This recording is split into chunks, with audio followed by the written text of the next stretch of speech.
Numa altura em que o livro é cada vez mais virtual, ainda há quem acredite o suficiente no livro para o transformar talvez em outra coisa.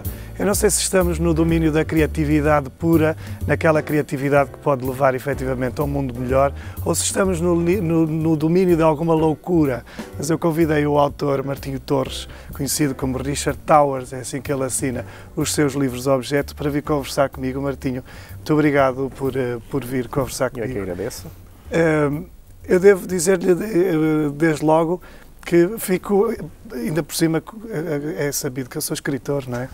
Estou habituado aos livros para uma determinada função, fico muito desconcertado com o seu trabalho. E eu gostava que me explicasse exatamente de onde é que lhe veio esta ideia, a partir de que momento e porquê é que decidiu fazer esta espécie de mescla entre o que é o livro e o que podem ser as outras coisas. Bem, de facto, o objetivo é mesmo esse, é fazer com que se baralhem um pouco as coisas e que possamos olhar para os meus livros e ver mais do que apenas um texto ou mais do que apenas um livro. Também são objetos, como dá para ver, e o objetivo é exatamente contar também histórias por outro caminho, portanto, dar-lhes uma nova roupagem, e isto surgiu porque em tempos, eu sou músico também, em tempos eu estava a compor um CD e decidi que ele tinha de ser conceptual, isto é, tinha que ter, portanto, uma história por trás e cada faixa iria ser um capítulo de um livro. E eu comecei então a escrever o livro e a compor o disco em simultâneo, e nesse processo, no processo da criação do livro CD, surgiu um pouco a ideia, se eu realmente posso ter um livro CD, uma espécie de 2 em 1, indissociável um do outro, porque não é tentar ir um pouco mais à frente e fazer coisas realmente que possam quebrar barreiras. E foi assim que surgiu este projeto. A primeira ideia foi, de facto, aqui o livro relógio. Este foi o primeiro objeto editado, implementado, não é? Exatamente, foi o primeiro a ser criado, foi o primeiro a nascer da minha cabeça e foi o primeiro a sair também cá para fora, digamos. É um livro, como dá para ver, que tem um relógio ao centro.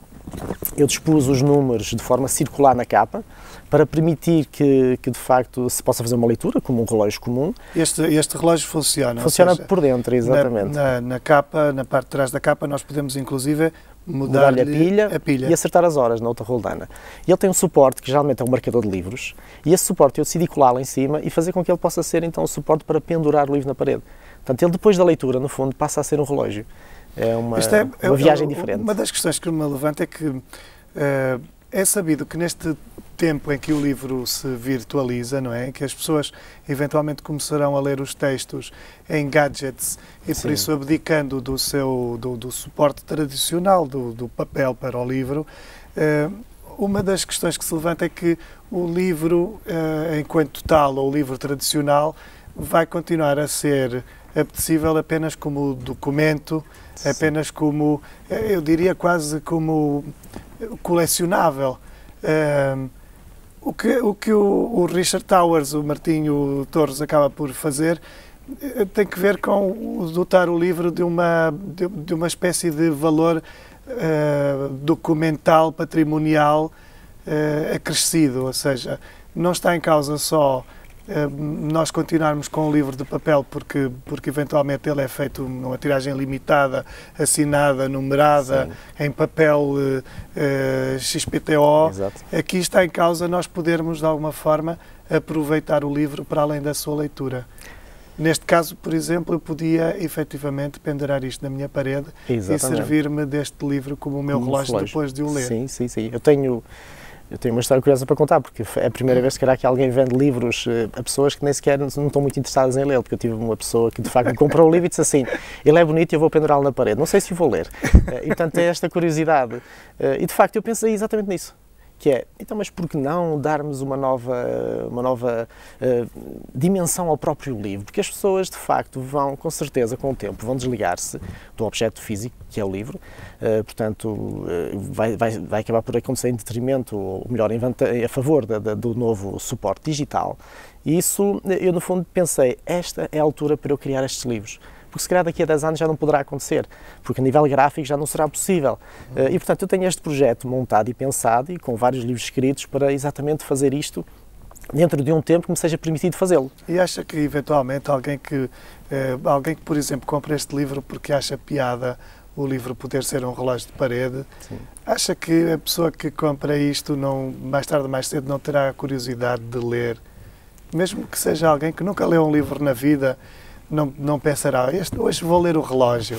Exatamente. Se calhar essa é outra das grandes vantagens que eu tenho, que é, vou trazer pessoas à leitura que porventura nem são muito de hábitos de leitura, não é? Isso também foi uma das coisas que eu pensei quando concebi o projeto. Eu disse, eu também tenho experiências do género de pessoas, olha, eu nunca li nenhum livro, mas li o seu, porque de facto achei tão curioso o objeto em Exatamente. si. Isso é uma coisa porque diferente. no fundo, quando na apresentação eu falava de uma certa dimensão de loucura, é porque a loucura muitas vezes está ao pé das grandes ideias também, não é? Sim.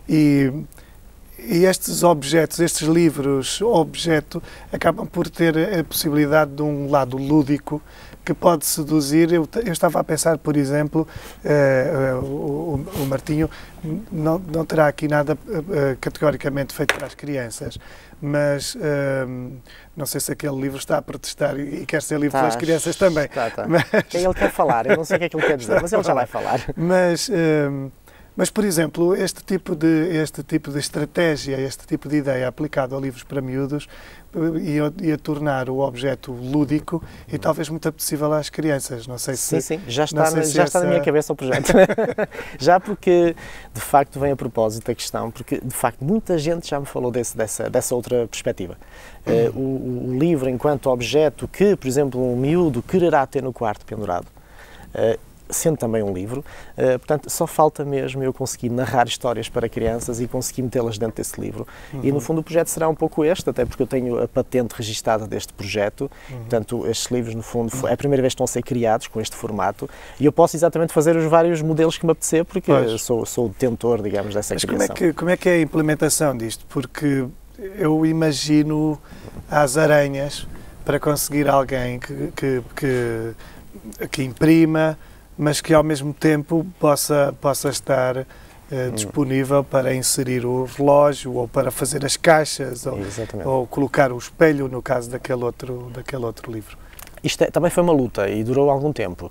Desde a epifania da ideia até ao conceito final, ao receber os livros nas mãos, ainda passaram 1 ano e meio ou 2 anos. Portanto, eu tive de fazer vários estudos até para saber como é que eu conseguiria juntar um relógio a um livro e, de facto, isso passa por várias fábricas, não é? No fundo, passa pela gráfica e depois passa pela fábrica de relógios e os livros vão sendo, digamos, feitos em série em cada um desses sítios, em cada um desses momentos. Portanto, o livro não vem feito de uma vez. Eu vou recebendo várias peças e depois vou distribuindo essas peças. E consegue, por exemplo, minimizar os custos, dominar os custos? O que é que pode ser o preço de mercado, por exemplo, deste objeto?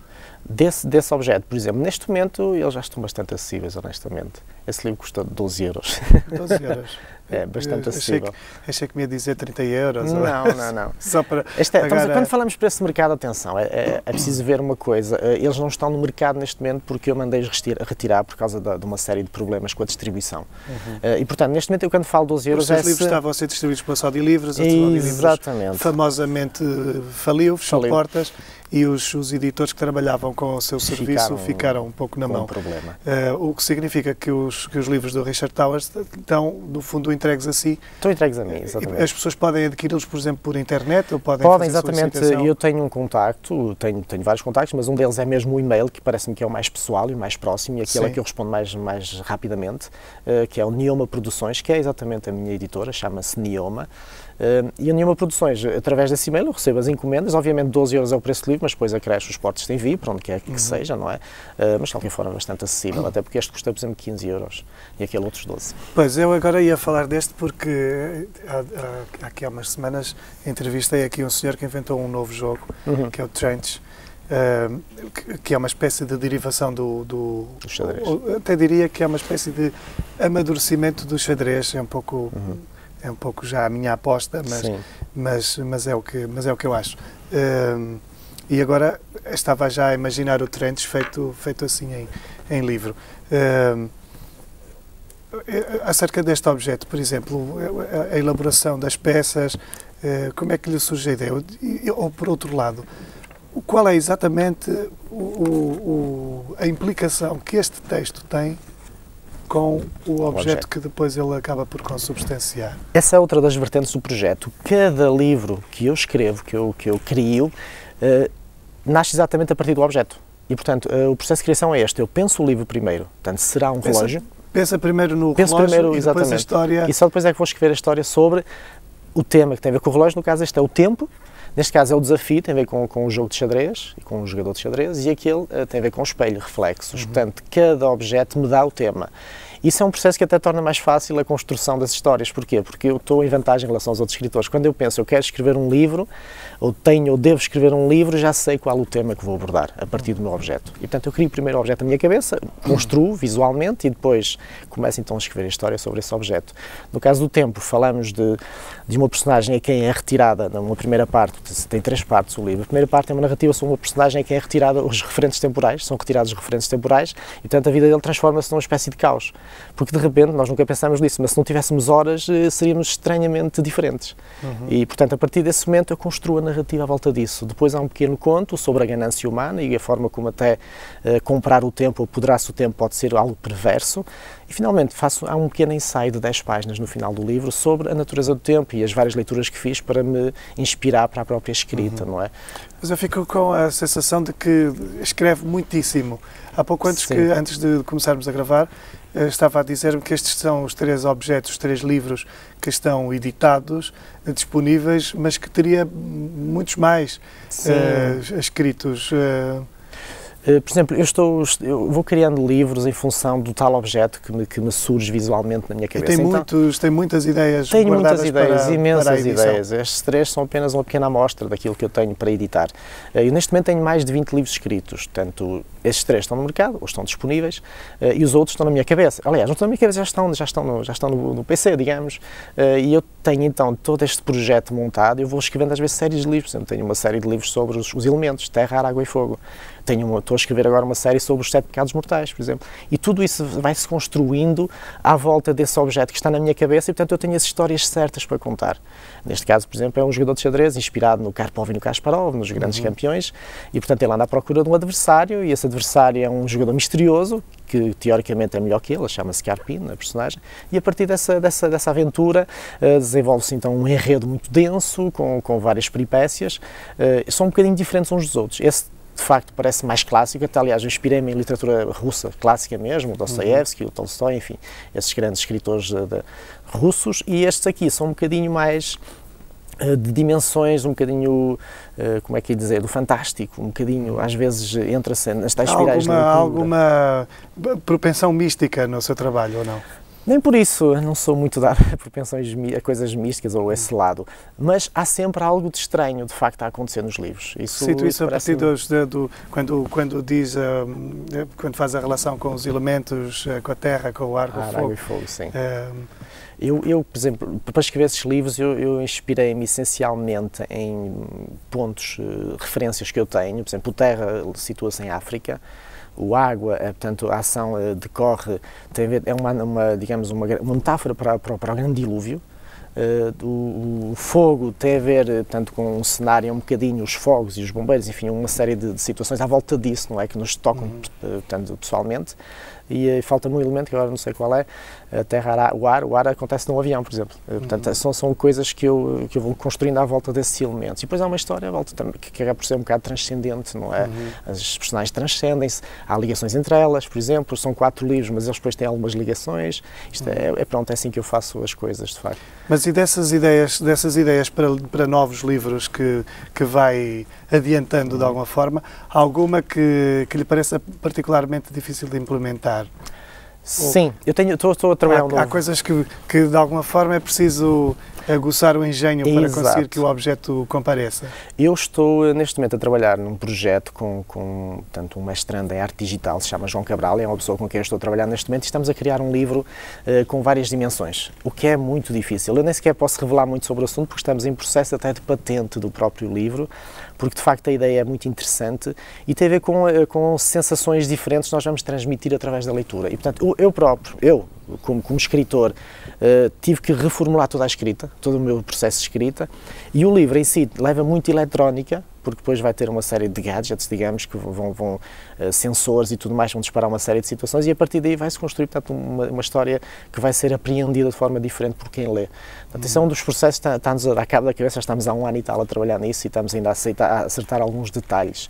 Mas depois os outros, eu estou a tentar cruzar pintura, por exemplo, música, dentro dos meus objetos, o que também é um processo curioso, porque falo com vários artistas de várias áreas, gente da área da pintura, gente da área da música também, e vou então definindo o trajeto de cada um dos meus livros em função também da disponibilidade deles para fazerem aquilo que eu pretendo. Um pouco assim. Na esteira destes livros de pendurar na parede, facilmente imaginariam um dos seus livros com as capas simplesmente pintadas por um artista plástico, eventualmente já emoldurado. Essa é bastante óbvia, não é? Exatamente. Aliás, tem a ver com os elementos, por exemplo, e tem a ver com os 7 pecados mortais também. Estou a construir de formas diferentes também de termos os livros pendurados, mas com, portanto, uma visão estética que vou criar para os livros será também ousada, não é? Estou a tentar fugir um bocadinho ao padrão e é uma coisa também que não vou revelar muito, porque não posso, até porque ainda está muito na minha cabeça neste momento, mas tenho de facto já algumas coisas pensadas na área da pintura, porque é óbvio.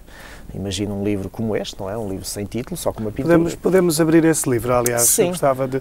Está um pouco ele também dá para pendurar, como dá para ver. Ele também é um livro de parede, digamos. Exatamente, dá para ter também numa secretária, tem um passo-facto atrás, e este livro, portanto, revela apenas só a sua capa, não é? E a partir da capa temos a vantagem de poder perceber que a capa pode ser qualquer um de nós, portanto, o livro é sobre todos nós. Aliás, se a câmara fixar, vai-se ver o lado de lá do estúdio. Exato. Ele está um bocado distorcido. O espelho também tem a ver com a imagem que eu transmito das personagens, chama-se Reflexos, o livro. E de facto também é uma história à volta do quem somos. Não? No fundo, a pessoa vai achar a capa bonita, se achar bonito, vai depender da autoestima de cada um e encontrar a beleza na capa do seu livro. Também.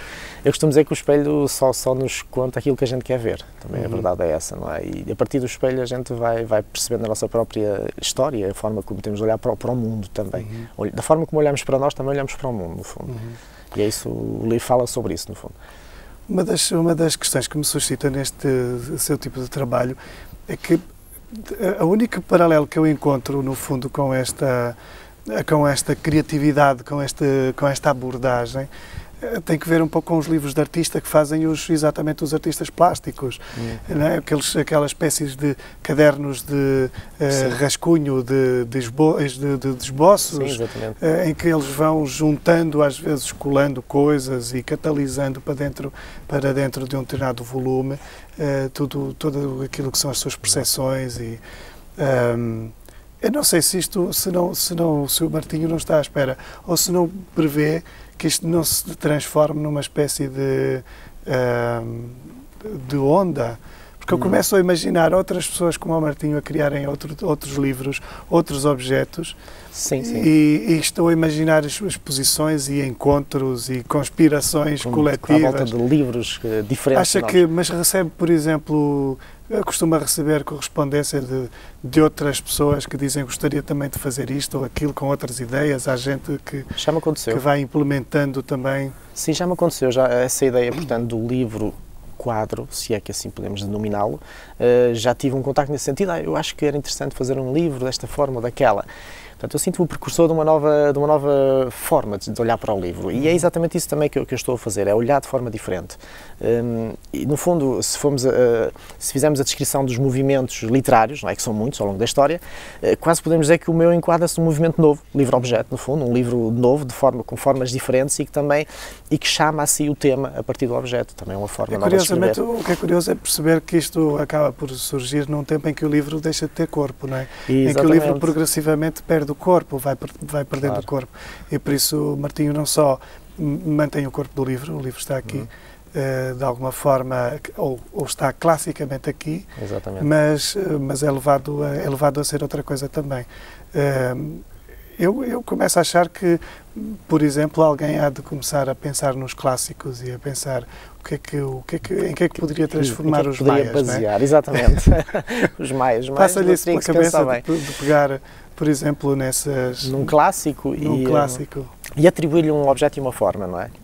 Não sei, teria obviamente que aprofundar a questão, porque não é uma coisa que me tenha ocorrido ainda, curiosamente. Que aí deixaria de ser só autor, embora sim, claro, passaria a ser editor. Também, seria mais o caminho da edição, não é? Do que propriamente o caminho da escrita e da construção.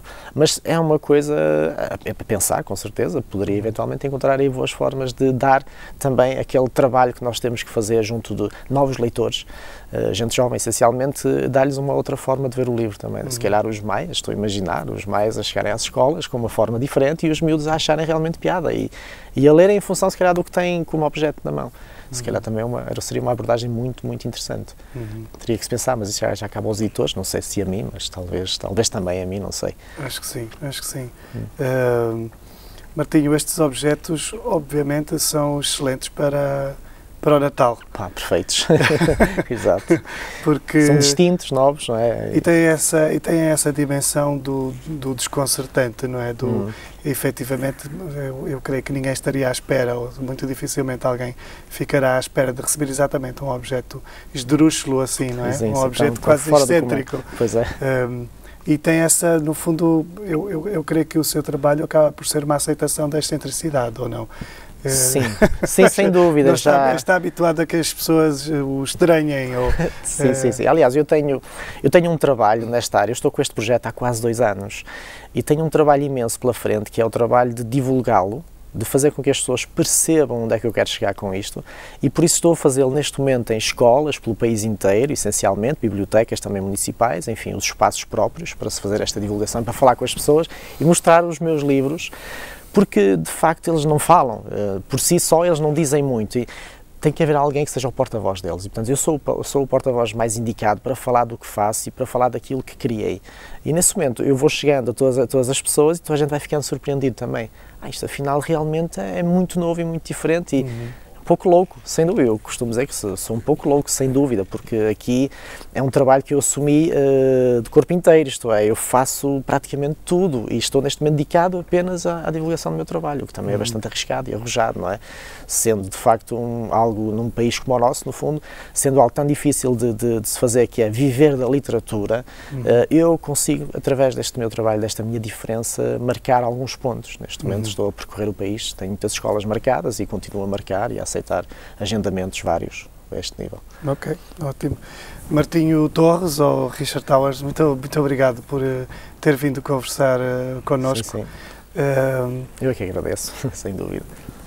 Enfim, fica esta proposta estranhíssima que eu creio que pode efetivamente, sobretudo no que diz respeito à sua dimensão lúdica, pode suscitar muito interesse. Eu vejo isto efetivamente como apetecível, sobretudo ao universo dos miúdos ou dos mais novos, que eu acho que vão delirar com a possibilidade de, depois de lerem o livro ou ao mesmo tempo que leem o livro, transformarem-no, divertirem-se, usarem-no de outra forma.